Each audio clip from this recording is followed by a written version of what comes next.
Viewers, subscribe লেখা লাল বাটনটিতে click করে subscribe করে রাখুন এবং আমাদের চ্যানেলে সকল ভিডিওর আপডেট পেতে পাশের নোটিফিকেশন বেল চিহ্নটিতে প্রেস করে আমাদের সাথেই থাকুন। হ্যালো এভরিওয়ান, রেসিপি বাই সৃষ্টির আরেকটি নতুন পর্বে আপনাদের সবাইকে স্বাগতম। আপনারা সবাই কেমন আছেন? আশা করছি সবাই অনেক ভালো আছেন। আজকে আমি আয়ুর্বেদ সম্মত একটি রেসিপি আপনাদের সাথে শেয়ার করব। রেসিপিটির সাথে হয়তো অনেকেই পরিচিত, আবার অনেকেই অপরিচিত। তো চলুন ঝটপট রেসিপিটি দেখে ফেলি। যারা ভিডিওটি দেখছেন তাদের পুরো ভিডিওটি দেখার অনুরোধ করছি। এগুলো হচ্ছে পাট পাতার শুকতি। পাট পাতা এভাবে শুকতি করে রাখলে বেশ কয়েক মাস সংরক্ষণ করে রাখা যায়। সাধারণত পাটের সিজনে এই শুকতি বানানো হয়। পাট গাছ যখন একটু বড় হয় ঠিক তখনই এর কুশিগুলোকে ছিঁড়ে প্লাস্টিকের যে বস্তাগুলো রয়েছে সেই বস্তায় হাত দিয়ে ডলে এই শুকতি বানিয়ে প্রায় কয়েকদিন যাবৎ খুব কড়া রোদে শুকিয়ে নিতে হয়। এভাবেই শুকতি তৈরি করা হয়। এখন এই শুকতিগুলো যেহেতু শুকনো হয়, তো আমি 2-3 ঘন্টা আগে এগুলোকে জলে ভিজিয়ে রেখেছি। ভিজিয়ে রেখে খুব ভালো করে ধুয়ে নিয়ে এবার সবার আগে রান্না করার জন্য একটা কড়াই নিয়ে নিয়েছি। তাতে তেল গরম করে এই শুকতিগুলোকে আমি দিয়ে দিয়েছি। এগুলোকে একটুখানি লবণ দিয়ে ভেজে নিতে হবে।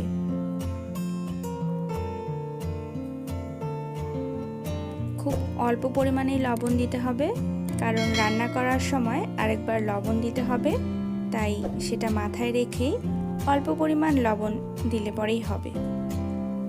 কিছুক্ষণ খুব ভালো করে ভেজে নিতে হবে। বয়স্ক মানুষেরা বলেন এই শুকতিতে নাকি আয়ুর্বেদিক গুণাগুণ রয়েছে। মাঝে মধ্যে এই শুকতি খেলে নাকি পেটের বিভিন্ন ধরনের সমস্যা ও রক্ত পরিষ্কার করাতেও নাকি এই শুকতির অনেক বড় অবদান বা ভূমিকা রয়েছে।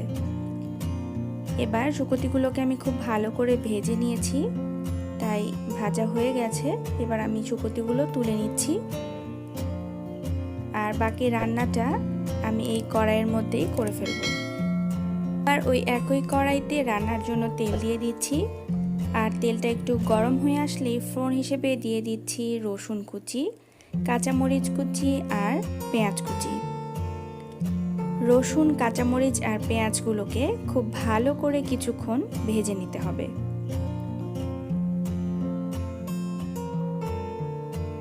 পেঁয়াজ, মরিচ আর রসুন যখন খুব ভালো করে ভাজা হয়ে যাবে, একটু বাদামি বাদামি রং দেখা যাবে, তখন দিয়ে দিচ্ছি কুচি করে কেটে রাখা আলু কুচি। আলুগুলোকেও খুব ভালো করে কিছুক্ষণ পেঁয়াজ মরিচের সাথে ভেজে নিতে হবে।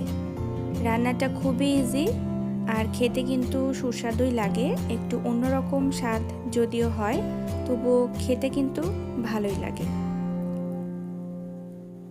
আলুগুলোকে কিছুক্ষণ ভেজে নেব। আমরা যেভাবে পাট শাকটা রান্না করে খাই ঠিক তেমন করে রান্না করতে হয়, শুধুমাত্র এখানে আলুটাই হচ্ছে বেশি, মানে এই রেসিপিতে আলুটাই দেওয়া হয়েছে, আর কিছুই না। এবার দিয়ে দিচ্ছি স্বাদ মতো লবণ আর হলুদ। লবণ হলুদ দিয়ে আবারও আলুগুলোকে বেশ কিছুক্ষণ ভেজে নেব। আলুগুলোকেও খুব ভালো করে কিছুক্ষণ ভেজে নিয়েছি। আলু ভাজতে যদিও বেশি সময় লাগে না, তো আলুগুলো বেশ লালচে করে ভাজা হয়ে গেছে। এবার আমি দিয়ে দেব ভেজে রাখা পাটের শুকতিগুলো। রেসিপিটা কিন্তু মোটামুটি খুবই স্বল্প সময়ের, তাই আপনারা যদি হাতের কাছে শুকতি পেয়ে থাকেন তো রান্না করতে আর এর টেস্ট নিতে কিন্তু একদম ভুল করবেন না। আর যেহেতু এটা স্বাস্থ্যসম্মত আর খুবই উপকারী একটা খাবার, তো আপনারা চেষ্টা করবেন যারা এখনও এই রেসিপিটা ট্রাই করেননি তারা অবশ্যই বাসায় রান্না করে খেতে। এবার কিছুক্ষণ শুকতি দিয়ে দেওয়ার পরে আলুগুলোর সাথে খুব ভালো করে শুকতিগুলোকে মিশিয়ে দিতে হবে। ভিউয়ার্স, আপনারা যারা নতুন আমার চ্যানেলে আজকে এই ভিডিওটি দেখছেন, ভিডিওটি দেখা শেষ করে একটি লাইক দিতে আর ভিডিওটি শেয়ার করতে কিন্তু একদম ভুলবেন না। রান্নার এ পর্যায়ে 1 কাপ পরিমাণ জল দিয়ে দিচ্ছি, কারণ সেদ্ধ হওয়ার একটি ব্যাপার রয়েছে। আলুটাও একটু সেদ্ধ হবে আর শুকুতিগুলো যেহেতু বেশ শুকনা সেগুলোও সেদ্ধ হওয়ার একটি ব্যাপার রয়েছে, তাই 1 কাপ পরিমাণ জল দিয়ে এটাকে কিছুক্ষণ ফুটিয়ে একটু আঁচটা বাড়িয়ে দিয়ে রান্না করে নিতে হবে।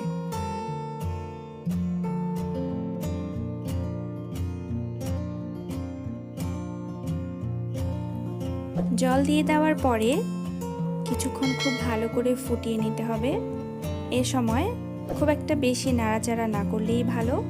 জলটা যখন বেশ শুকিয়ে আসবে তখনই কিন্তু আজকের রেসিপির রান্না কিন্তু একদম কমপ্লিট হয়ে যাবে।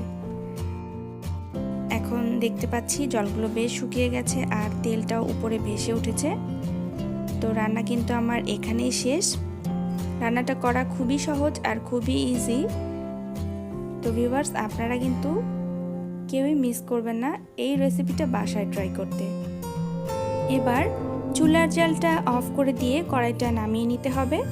তারপরে কিন্তু গরম গরম ভাতের সাথে সার্ভ করতে পারবেন পাট পাতার শুকুতি। তো ভিউয়ার্স, আজকের রেসিপিটা আপনাদের কাছে কেমন লাগলো? আশা করছি সবার কাছেই অনেক ভালো লেগেছে। ভিডিওটি ভালো লাগলে একটি লাইক দিতে আর কমেন্ট করতে অবশ্যই ভুলবেন না। তার সাথে সাথে আমার চ্যানেলটিতে সাবস্ক্রাইব করতেও কিন্তু একদম ভুলবেন না। আপনারা সবাই ভালো থাকবেন, সুস্থ থাকবেন। সবাইকে আবারও অনেক ধন্যবাদ ধৈর্য সহকারে এতক্ষণ ধরে ভিডিওটি দেখার জন্য।